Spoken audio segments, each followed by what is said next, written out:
las tradiciones que a veces bíblicamente parece que son incorrectas, ¿verdad? Porque el Señor Jesucristo, cuando estuvo aquí en la tierra, le dijo a los fariseos, ¿verdad? Por sus tradiciones han invalidado la palabra de Dios. Y parece que a veces las tradiciones tienen una connotación errónea o una connotación mala. Y la verdad es que las tradiciones no son buenas ni malas, hermanos. Las tradiciones son. Y los seres humanos tenemos la tendencia a establecer tradiciones. Siempre tenemos esa tendencia. Cuando empezamos a hacer algo que repetimos y repetimos constantemente, se convierte en una tradición. Yo les comentaba en algún momento, mi abuela tenía sus tradiciones, mi mamá tenía sus tradiciones. Todos los años mi mamá, recuerdo cuando yo era niño, hacía una posada, ¿no? Ya en diciembre, y casi cada año hacía esta posada. Ya cuando crecimos lo dejó de hacer, pero esa era una tradición en mi familia. Las tradiciones no son buenas ni malas, hermano, simplemente nosotros las hacemos. Los seres humanos somos los que le damos esa connotación a las tradiciones. Si nosotros ponemos nuestra fe en las tradiciones, si nosotros ponemos a la tradición por encima de lo que dice la palabra de Dios, pues hermanos, nos estamos equivocando en la tradición. Pero si estas tradiciones apoyan lo que dice la palabra de Dios, pues esas tradiciones son correctas. Y esto se los digo, hermanos, porque hay una tradición de todas las familias que estamos perdiendo las familias, o que las familias en general están perdiendo, que es esta tradición de la comida familiar. Es una tradición, yo recuerdo mi mamá que ella cuando éramos chicos buscaba siempre, ¿no?, que comiéramos todos juntos o que cenáramos todos juntos la mayoría de las veces posible. Ella buscaba que, sobre todo en los fines de semana, comiéramos todos juntos. No le gustaba que alguien de nosotros dijera, ay mamá, me voy a ir a comer con un amigo, me voy a ir a comer o voy a salir. Ella decía, no, a ver, todos juntos, si es sábado, si es domingo. En las noches mi papá llegaba ya muy tarde, pero por lo menos nosotros teníamos esta tradición de la comida familiar. Y parece ser, hermanos, que esta tradición es un escudo, hermanos, contra todos los problemas que actualmente tiene la sociedad. Todo esto de los abortos, la drogadicción, todo este tipo de cosas, parece ser que la tradición de comer en familia es un escudo contra todo este tipo de problemas dentro de la familia. Hay estudios que dicen que, por ejemplo, en Estados Unidos, que han perdido esta tradición, ¿verdad? Quienes tienen menos tendencia a estas cosas son, por ejemplo, las familias latinas, que nos gusta tener mucho esta tradición. Los latinos somos más de esta tradición de comer todos juntos, ¿no? Somos medio pachangueros, entonces juntamos a las familias grandes y por lo menos el fin de semana nos reunimos todos, y parece ser que esto resulta un escudo. Esta es una tradición que debemos guardar, hermanos. Esto es como lo primero que quiero dejar en su mente y en su corazón, hermanos, que nunca perdamos esta buena tradición. Probablemente no lo podemos hacer todos los días ni en todo el tiempo, pero la mayoría de las veces tengamos esta tradición de comer en familia, de sentarnos a la mesa en familia, hermanos. Y como siempre hemos dicho, la iglesia es una familia. La iglesia es una familia. Nosotros, a veces esta familia que es la iglesia se vuelve más importante que nuestra propia familia carnal. Esta familia que tenemos en la iglesia, mis hermanos, que la hermandad que tenemos aquí, puede hacerse más importante y más fuerte que nuestra familia carnal.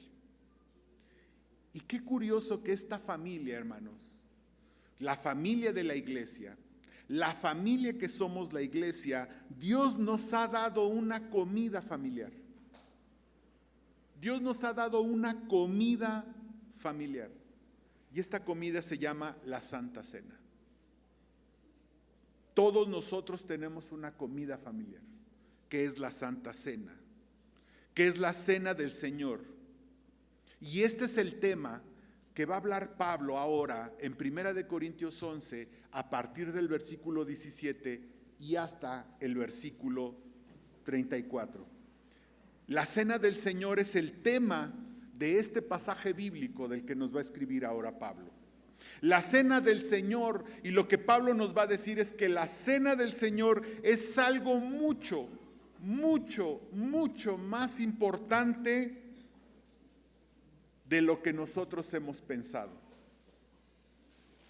Después de estudiar este pasaje, hermanos, en mi corazón ha crecido la importancia de lo que es la Santa Cena. Y antes de entrar al pasaje, hermanos, que vamos a estudiar, vamos a orar, vamos a ponernos en las manos de Dios. Padre, te damos gracias, Señor, te alabamos por tu palabra, te alabamos por esta tradición que has dejado en nuestras vidas, Señor, esta ordenanza, Señor, que es la Santa Cena. Gracias, Padre, porque a través de ella podemos ver una enseñanza importantísima y maravillosa, Padre. Que ahora nuestros corazones estén dispuestos a escucharla y a vivirla, Señor. En el nombre de Cristo Jesús. Amén. Este pasaje Pablo trata tres asuntitos en este pasaje. Primero, lo que estaban haciendo mal los corintios acerca de la Santa Cena. Segundo, Pablo explica de qué se trata la Santa Cena. Y finalmente, ¿qué obligaciones tenemos en la Santa Cena? ¿Qué obligaciones tenemos en la Santa Cena? ¿Y qué estaban haciendo mal los corintios en esto de la Cena del Señor? Versículo 17, vamos a empezar, dice: pero al anunciaros esto que sigue, no os alabo, porque no os congregáis para lo mejor, sino para lo peor. Pues en primer lugar, cuando os reunís como iglesia, oigo que hay entre vosotros divisiones, y en parte lo creo. Porque es preciso que entre vosotros haya disensiones para que se hagan manifiestos entre vosotros los que son aprobados. Lo primero que Pablo nos va a enseñar acerca de la Santa Cena es que la Santa Cena es un lugar y es un momento de unidad. Primero, hermano, la Santa Cena, la Cena del Señor, es un lugar y un momento de unidad. Fíjense, Pablo allá en el mismo capítulo 11, en el versículo 2, les dice: os alabo, y les dice: porque habéis mantenido las tradiciones, porque habéis mantenido las ordenanzas. Dice: sin embargo, en esto no os alabo. ¿Qué contraste? ¿Qué contraste Pablo que aquí le dice a los corintios: no os alabo? ¿Y por qué? Porque no os congregáis para lo mejor, sino para lo peor. ¿Y saben por qué, hermanos? Porque en la Santa Cena había divisiones. Se estaban reuniendo para las divisiones. Si recordamos capítulo 1 y capítulo 3, Pablo nos habla acerca de las divisiones dentro de la iglesia. Nos habla acerca que en la iglesia estaba habiendo divisiones. Y en aquel momento Pablo habló acerca de las divisiones y ahora vuelve a tocar el tema, pero fíjese qué diferencia. Ahora vuelve a tocar el tema en el contexto de la Cena del Señor. No os alabo, hermanos, porque no obstante la Santa Cena, no obstante la Cena del Señor, entre vosotros hay divisiones. Y fíjese bien, Pablo entiende que va a haber divisiones. Pablo sabe que va a haber divisiones. Dice: porque es preciso que entre vosotros haya disensiones para que se hagan manifiestos entre vosotros los que son aprobados. Porque entiende Pablo que en la iglesia siempre va a haber personas cuya fe no es genuina. Personas cuya fe no es genuina. Y que van a causar divisiones dentro de la iglesia. Eso siempre lo va a haber. Y eso siempre lo vamos a observar. Pero las divisiones, hermanos, las divisiones, las disensiones, nunca deben de darse en el contexto de la Santa Cena. La Santa Cena, La cena del Señor no es para las divisiones. Esto es lo que vemos en Mateo 18:7, yo se lo voy a leer. Dice: ay del mundo por los tropiezos, porque es necesario que vengan los tropiezos, pero hay de aquel hombre por quien vienen los tropiezos. Habrá problemas, habrá divisiones, pero lo que dice Pablo, pero cuidado, que no sean por causa tuya. No en el contexto de la Santa Cena. Les dice Pablo: no os alabo. Pablo les está diciendo: no os alabo. La Santa Cena, hermanos, la cena del Señor es para la unidad. La cena del Señor, hermanos, déjenme repetirlo. La cena del Señor, hermanos, es para la unidad. La cena del Señor es para mantener la unidad. Y qué hermoso es, hermanos. Fíjese qué padre es esto. Piense usted en las cenas familiares que tiene en su casa o que vivió cuando era un niño, lo que sea, ¿no? Yo recuerdo cuando era niño nos podíamos pelear, mis hermanos y yo, podían pasar muchas cosas. Pero a la hora de que nos sentábamos a la mesa, teníamos que arreglar nuestras diferencias, forzosamente. No nos podíamos sentar enojados, no nos podíamos sentar divididos. Y si no nos arreglábamos, mi mamá hacía que nos arregláramos. O sea, mi mamá establecía que nos teníamos que arreglar. Ya no podíamos seguir enojados, ya no podíamos seguir molestos, ¿verdad? Nos teníamos que arreglar. ¿Qué pasaba en Corintio, hermanos? ¿Qué era lo que pasaba en Corintio? Perdón, nada más antes. Como les decía, teníamos que arreglarnos. Entonces, la cena del Señor es para la unidad. Nos tiene que llevar a la unidad. Esto es lo que tiene que pasar. También la Santa Cena es un lugar de servicio sacrificado. Es un lugar de sacrificio. Fíjese, versículo 20. Cuando pues os reunís vosotros, esto es a comer la cena del Señor. Cuando pues os reunís vosotros, esto no es comer la cena del Señor, porque al comer cada uno se adelanta a tomar su propia cena, y uno tiene hambre y otro se embriaga. ¿Qué pues? ¿No tenéis casa en que comáis y bebáis? ¿O menospreciáis la iglesia de Dios y avergonzáis a los que no tienen nada? ¿Qué os diré? ¿Os alabaré? En esto, dice Pablo, no os alabo. Durante los primeros años, los primeros siglos del cristianismo, las iglesias tomaron una costumbre que ellos le llamaban una fiesta de amor o una fiesta ágape. ¿De qué se trataba, hermanos? Que los hermanos hacían una comida, ¿sí? Hacían una comida, cada quien, lo que a veces hacemos, ¿verdad? Cada hermano trae comida, ¿verdad? Y entonces hacían una comida, déjenme decirlo, una social, ¿no? Como a veces hacemos, y comían los hermanos todos juntos, y terminaban esta fiesta de amor, este convivio lo terminaban con la cena del Señor. El gran problema, hermanos, es que nuestros hermanos de Corinto ponían el enfoque en la cena, ponían el enfoque en el banquete, ponían el enfoque en la comida y no en el propósito de la reunión. La Santa Cena no es el banquete, hermano, es lo que ésta representa. ¿Sí?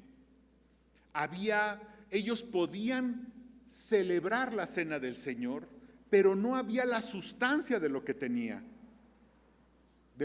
que suceder. Estos hermanos tenían un enfoque en su propia carne, tenían un enfoque en su propio egoísmo, tenían un enfoque, y como hemos venido diciéndolo a través de estas predicaciones, tenían un enfoque materialista de esta cena.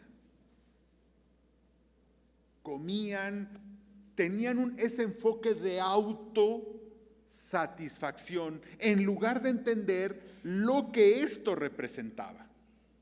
Lo que representaba la cena del Señor. Tenía un enfoque carnal y no espiritual. Pablo les dice, en esto nos alabo, porque su enfoque es completamente carnal. Su enfoque es en la comida, su enfoque es en satisfacerse, su enfoque es en hacer las cosas de acuerdo a su carne. ¿Qué pues, no tenéis casa en que comáis y bebáis? ¿O menospreciáis la iglesia de Dios y avergonzáis a los que no tienen nada? Parece ser que durante estas fiestas agape, los que tenían más, pues llevaban más, ¿no? Los que eran, recordemos que cuando vimos el contexto de Corinto, había hermanos que tenían muy ricos y hermanos muy pobres. Era una iglesia con unos contrastes sociales, como son muchas iglesias, como son las iglesias. Y seguramente había hermanos que llegaban a esa cena con un gran banquete y hermanos que no llevaban nada. Y entonces estos hermanos con un gran banquete comían y comían y comían. Me da la impresión que ni siquiera compartían con los hermanos que no llevaban nada o con los hermanos que llevaban poco. Esto es un concepto completamente egoísta. Y lo que la Santa Cena nos va recordando es que es un momento de servicio sacrificial. La Cena del Señor representa un servicio sacrificial. Que Cristo haya entregado su vida, que Cristo haya entregado su cuerpo y derramado su sangre voluntariamente para perdón y salvación para perdón de pecados y salvación de nosotros, es un servicio sacrificial. Y la Santa Cena nos debe recordar este servicio sacrificial. Una cena familiar, hermanos. No la cena del Señor que hacemos aquí, sino una cena en su casa, en una familia. Una cena familiar nos revela el estado espiritual real de una familia. Por eso mamá decía que si llegábamos a cenar, ¿verdad? Todos teníamos que estar en paz, las cosas deberían de estar arregladas, las cosas deberían de estar resueltas, porque allí revelamos nuestro verdadero estado espiritual. Y lo mismo se refleja en la cena del Señor. ¿De qué se trata esta cena? El segundo punto es, ¿de qué se trata esta ordenanza? ¿De qué se trata? Versículo 23, porque yo recibí del Señor lo que también os he enseñado. Fíjense, porque yo recibí del Señor lo que también os he enseñado, que el Señor Jesús la noche que fue entregado tomó pan y habiendo dado gracias lo partió y dijo, tomad, comed, esto es mi cuerpo que por vosotros es partido, haced esto en memoria de mí.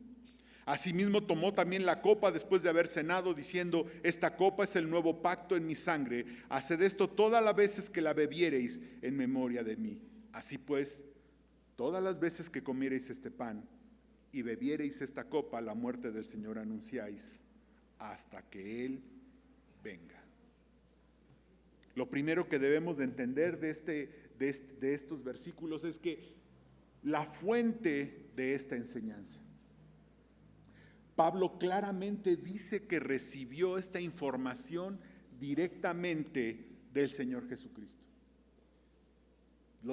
Él dice aquí que él recibió directamente esta información del Señor Jesucristo. Debemos recordar que Pablo vio físicamente al Señor en su conversión, pero en otros pasajes él habla de que él estuvo en el desierto. Pablo pasó un tiempo en el desierto y en el desierto el Señor se le presentó físicamente y le reveló ciertos misterios del Nuevo Testamento, misterios que no los conozcamos, ni misterios que sean difíciles de entender, ni que sean misteriosos. Misterios simplemente que estaban escondidos antiguamente, misterios que no habían sido revelados en la antigüedad, pero que ahora le habían sido revelados a Pablo para que él nos los diera a nosotros. Y entre estas cosas que el Señor le enseñó a Pablo, le enseñó acerca de esto que es la cena del Señor. A Pablo no le contaron acerca de la cena. No crean que él seguramente lo escuchó de otros, pero él no tomó esto de alguien que le dijo, oye, mira, yo estuve allí en el aposento alto y mira, lo que pasó es que el Señor partió el pan y dijo esto. No, hermanos. Seguramente lo escuchó de otros, pero Pablo habla de que él lo recibió directamente del Señor. El Señor le dijo directamente lo que pasó esa noche. El Señor le enseñó a Pablo directamente esta enseñanza. Por lo que dice Pablo, parece ser, más o menos él pasó 40 días, cerca de 40 días en el desierto con el Señor, platicando directamente con el Señor. Y entre todas las cosas que Cristo le enseñó a Pablo, los 7 misterios del Nuevo Testamento y todas las cosas que Cristo le enseñó a Pablo, una de estas cosas, hermanos, fue la cena del Señor. Qué curioso. El Señor le pudo haber hablado de muchas más cosas. Le pudo haber hablado de muchos problemas que iban a presentarse en un futuro. Le pudo haber hablado del aborto, le pudo haber hablado, no sé, pienso en tantas cosas que el Señor le pudo haber hablado a Pablo, que no le habló, porque Pablo escribió todo de lo que el Señor le habló. Y una de estas enseñanzas que Cristo le pasó directamente a Pablo, ¿cuál creen que fue? La cena del Señor. Debe de llamarnos la atención que en 40 días, casi 40 días, que Cristo estuvo con Pablo en el desierto, qué tan importante es la cena del Señor, que fue uno de los temas que Cristo habló y le enseñó a Pablo. Es de llamar la atención, hermanos, y esto nos habla de la importancia que tiene la cena del Señor. Y muchas veces no entendemos la importancia ni la profundidad. Tal vez por esto, hermanos, el mundo se ha infiltrado en la iglesia. Tal vez por esto, por no darle importancia a esta cena familiar que tenemos en la iglesia, por no entender su profundidad y su significado de esta cena familiar que hay en la iglesia, es que el mundo se ha infiltrado. Es que el mundo se ha infiltrado en la iglesia. La cena del Señor es tan importante, hermanos, que en Hechos 2:42 se menciona como uno de los 4 elementos claves de la vida espiritual de la iglesia. Ahí dice que los cristianos, ¿verdad?, estaban unánimes en la comunión unos con otros, en la oración, en hablar de Cristo y en el partimiento del pan. ¿Qué tan importante es la cena del Señor? 4 elementos clave de la vida espiritual de la iglesia. La cena del Señor nos habla de este momento sacrificial. Fíjese, no cabe duda que la Biblia nos muestra cosas muy hermosas. El Señor Jesús está a punto de ser sacrificado. El Señor Jesús está a punto de ir a la cruz. El Señor Jesús está a punto de caminar hacia una muerte espantosa.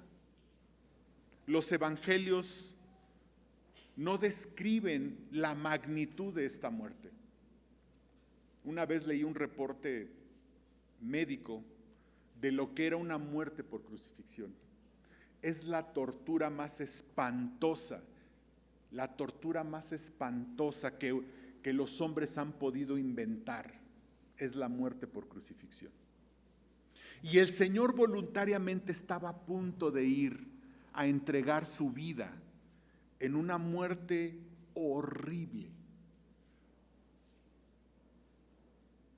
Entregar su cuerpo, derramar su sangre.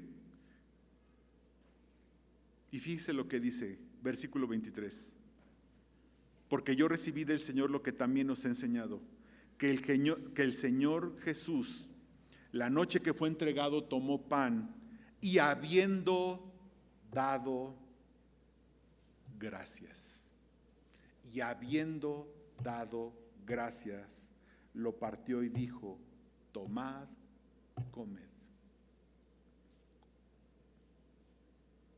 Hermanos, a veces la vida nos pone un traspié y nos enojamos con el Señor. A veces enfrentamos solo un problemita y nos enojamos con el Señor. A veces tan solo un hermano no nos sonrió y dejamos de venir a la iglesia. A veces tan solo cualquier cosita, cualquier problemita de la vida, y nos enojamos con el Señor y ya no queremos agradecer. Y el Señor Jesús, en esa actitud sacrificial, de servicio sacrificial, está a punto de enfrentar la cruz. Sabe lo que va a pasar, porque después va a orar: Señor, si puedes, pasa de mí esta copa, pero no, que no se haga conforme a mi voluntad, sino conforme a la tuya. El Señor sabía claramente lo que Él iba a enfrentar. Y en medio de esa oscuridad, en medio de que Satanás con sus huestes ha oscurecido el ambiente, el Señor Jesús puede dar gracias por el pan. Qué profundidad, hermanos, qué enseñanza. No sé, hermanos, si usted alcanza a ver la magnitud de nuestro Señor, que en medio de sus horas más oscuras, el Señor puede dar gracias. La cena del Señor, hermanos, debe ser un retiro espiritual, una luz en las tinieblas de nuestra vida. La cena del Señor es una ocasión para alabar a nuestro Dios. Es una ocasión para darle gracias. Es una ocasión para olvidarnos de nuestros problemas, de nuestras angustias. Es un momento para olvidarnos de todas las dificultades de la vida y simplemente decir: Señor, gracias por esta salvación tan grande que tú nos has dado, al entregar tu cuerpo y al derramar tu sangre. Es recordar lo que Cristo hizo por nosotros. Es recordar que Cristo fue entregado, hermanos. Fue entregado completamente en sacrificio para la salvación de nuestras almas.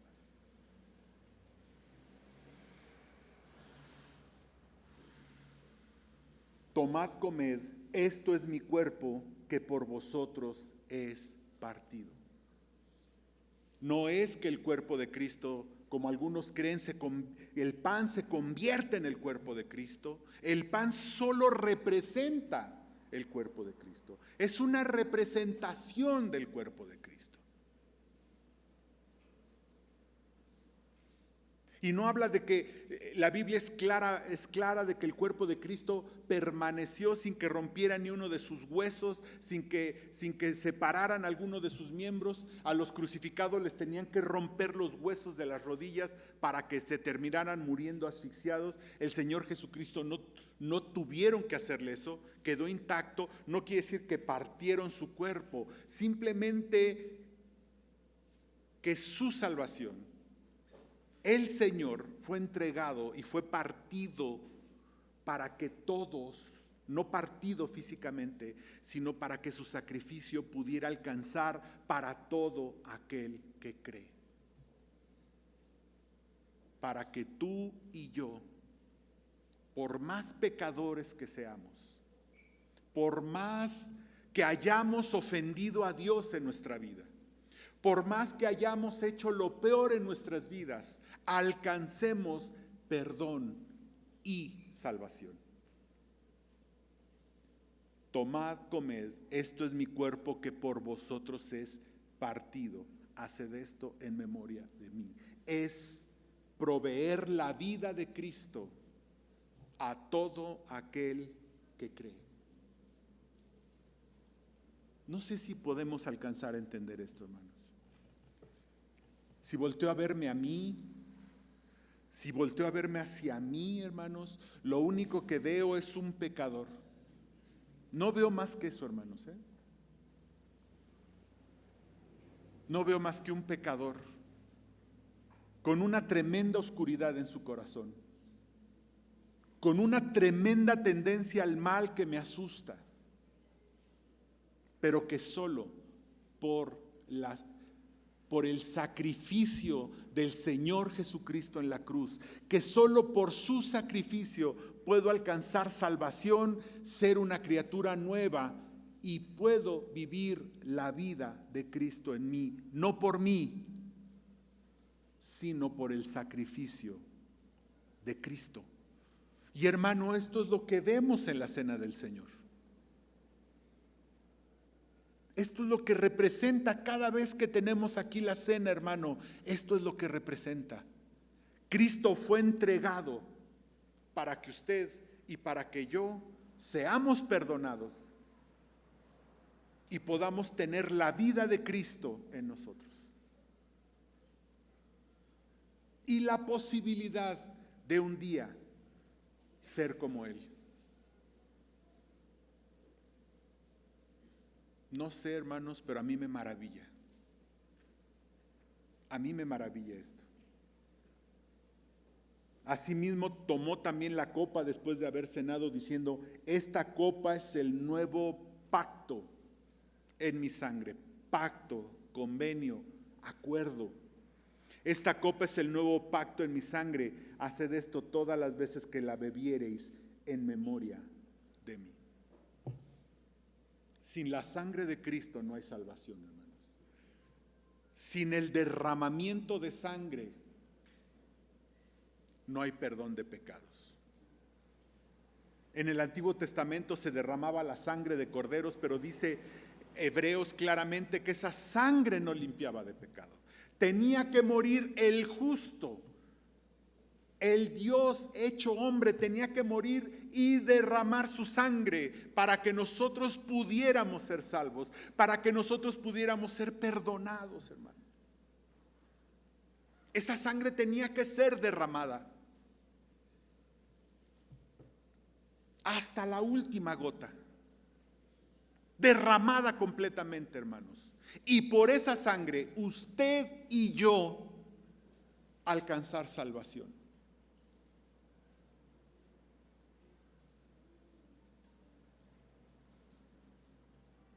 Esta copa es el nuevo pacto en mi sangre.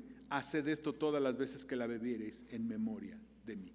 Así pues, todas las veces que comiereis este pan y bebiereis esta copa, la muerte del Señor anunciáis hasta que Él venga. Y cada vez que lo hacemos, hermanos, estamos anunciando la muerte del Señor. Estamos anunciando que Cristo murió en una cruz y fue entregado para que usted y yo tengamos la posibilidad de vivir su vida, de ser como Él, y tengamos la posibilidad de alcanzar salvación. Nosotros, si nunca abrimos nuestra boca, hermanos, por lo menos predicamos al Señor 2 veces. Todos los cristianos, si nunca abrimos la boca, por lo menos predicamos al Señor 2 veces. La primera es en nuestro bautismo. Claramente dice Romanos 6 que el bautismo es una representación de la muerte y resurrección de Cristo. En el bautismo nosotros anunciamos la muerte y resurrección de Cristo. Y en la cena del Señor, cada vez que la celebramos, hermano, anunciamos la muerte del Señor. Y estamos predicando al Señor. Estamos predicando la salvación en Cristo con su muerte.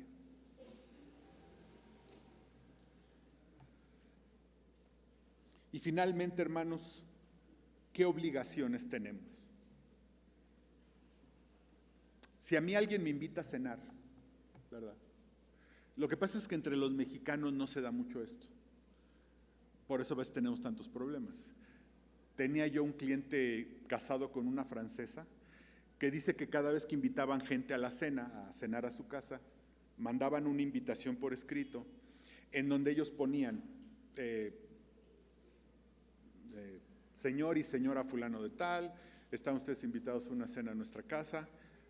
La cena comienza 7 de la noche y termina 10 de la noche, ¿verdad? Y esperamos contar con su asistencia y todo este rollo, dice. Y después se acostumbra que esa pareja habla a confirmar, oye, ¿puedo asistir? ¿No puedo asistir? Y generalmente dicen, oye, ¿puedo llevar algo? ¿Esperas que lleve algo? Dime, ¿no? Dice, si uno le dice, oye, pues tráete un pastel, tráete aquello, con todo gusto, ¿no? Y dice que me asombró porque dice que si ellos decían de 8 a 10, de 8 a 11, lo que sea, la gente a las 8 en punto ya estaban todos. Y a las 11, 1 minuto, ya no había nadie, ¿no? Entonces, pero eso es una costumbre muy europea, ¿no?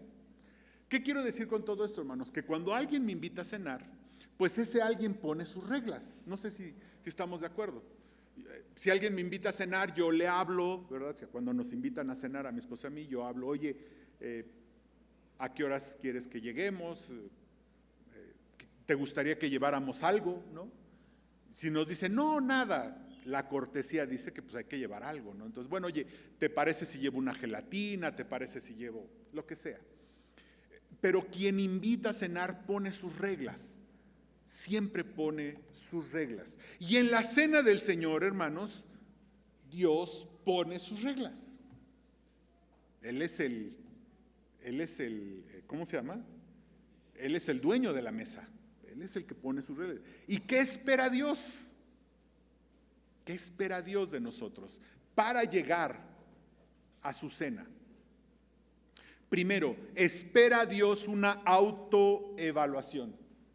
Lo primero que Dios espera de nosotros es una autoevaluación. De manera que cualquiera que comiere este pan y bebiere esta copa del Señor indignamente, será culpado del cuerpo y de la sangre del Señor. Por tanto, pruébese cada uno a sí mismo y coma así del pan y beba de la copa, porque el que come y bebe indignamente, sin discernir el cuerpo del Señor, juicio bebe y come para sí. Por lo cual hay muchos enfermos y debilitados entre vosotros y muchos duermen. Este pasaje no dice que solamente participan los que son dignos, porque hermanos, ni usted ni yo ni nadie somos dignos de sentarnos a la mesa del Señor. Nadie somos dignos. Lo que dice es si alguno come y bebe indignamente. Si ustedes se acuerdan de sus clases de gramática, de ahí porque siempre les digo a mis hermanos que para leer la Biblia hay que aprender un poco de gramática. Ustedes sabrán que el adverbio indignamente es un adverbio y califica al verbo. ¿Qué verbo está calificando? Perdón por la clase. Come y bebe indignamente. No que se requiera ser, no califica un sujeto. No es ser digno, porque eso sería un adjetivo. Está calificando el acto de comer y de beber indignamente. Nadie somos dignos. Es la función, es el verbo de comer y beber indignamente. ¿Sí? Es como a todos nos pasó, mamá llamaba a comer, ¿verdad?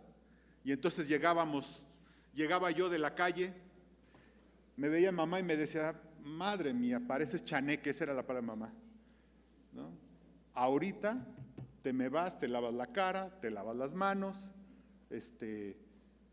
a veces las rodillas, ¿ok? Y ya bajas a cenar. Eso es lo que está diciendo este pasaje. No que lleguemos limpiecitos de nuestras manos, que lleguemos limpiecitos de nuestro corazón. Hacer un autoexamen antes de sentarnos a la mesa. No somos dignos, pero no podemos sentarnos a la mesa indignamente. Cuidado con llegar indignamente a la mesa. Es autoevaluar si hay suciedad en mi vida, es autoevaluarme si hay pecado, si hay asuntos que tengo que arreglar delante del Señor. Si tengo una contienda con mi hermano, e ir con mi hermano y decirle, hermano, perdóname.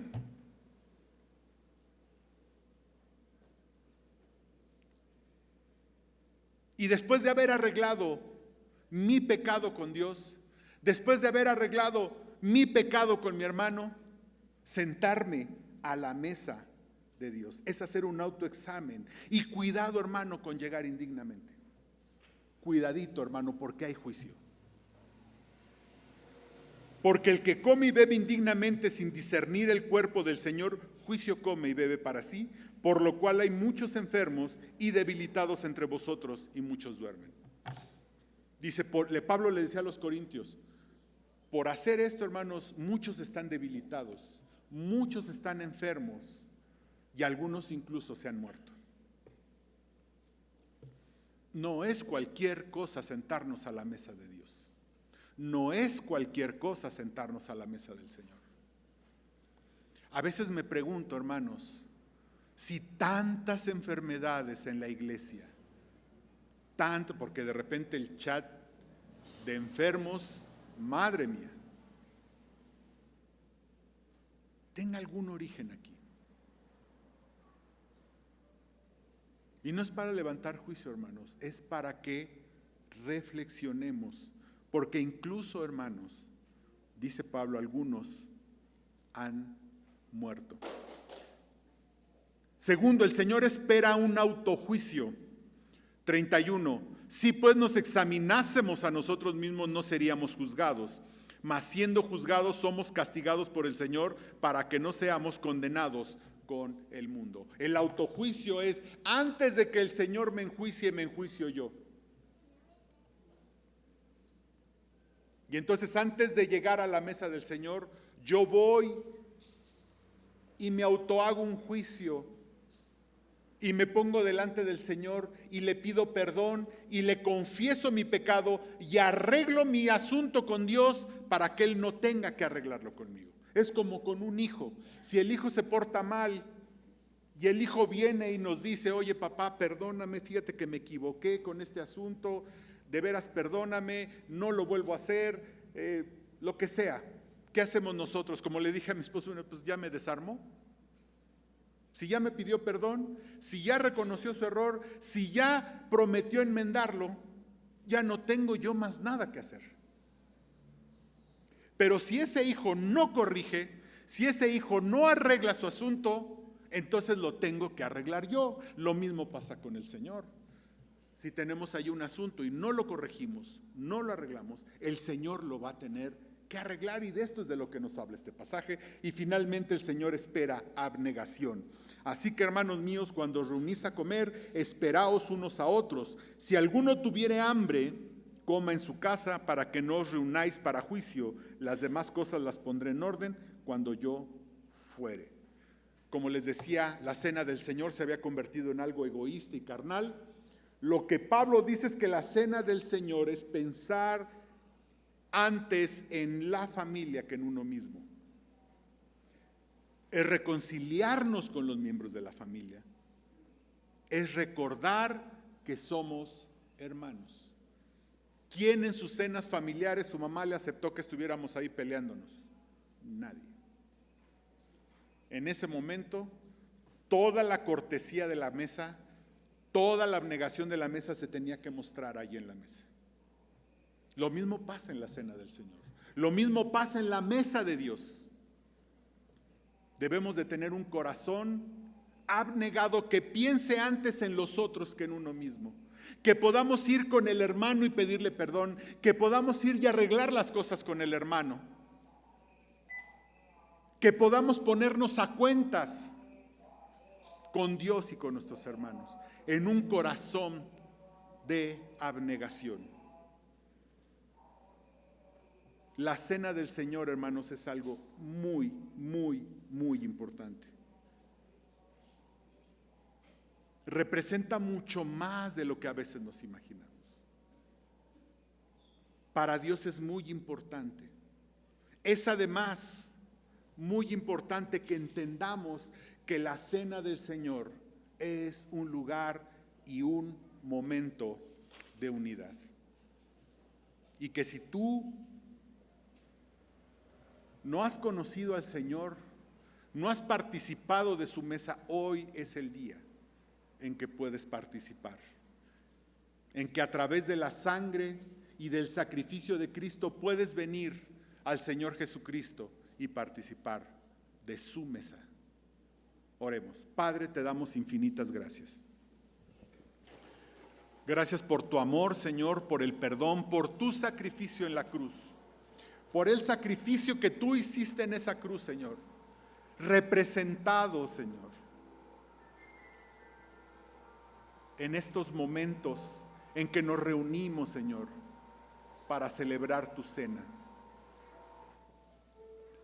Porque viéndolo, recordándolo, Señor, recordamos ese sacrificio en la cruz, que nos permitió, Señor, entrar al reino de Dios, que nos permitió, Señor, la salvación y ser como tú, Señor, que tu vida sea repartida entre nosotros. Gracias, porque ni siquiera entendemos, Señor, completamente. Pero es con tu Santo Espíritu que todos nosotros entenderemos los alcances de esto. Y así mientras oramos, si tú nunca has recibido al Señor Jesucristo, si tú nunca has invitado al Señor Jesucristo a tu corazón, hoy es el día. Hoy es el día en que esa sangre derramada puede ser aplicada en tu vida, en que puedes recurrir a esa sangre para alcanzar salvación.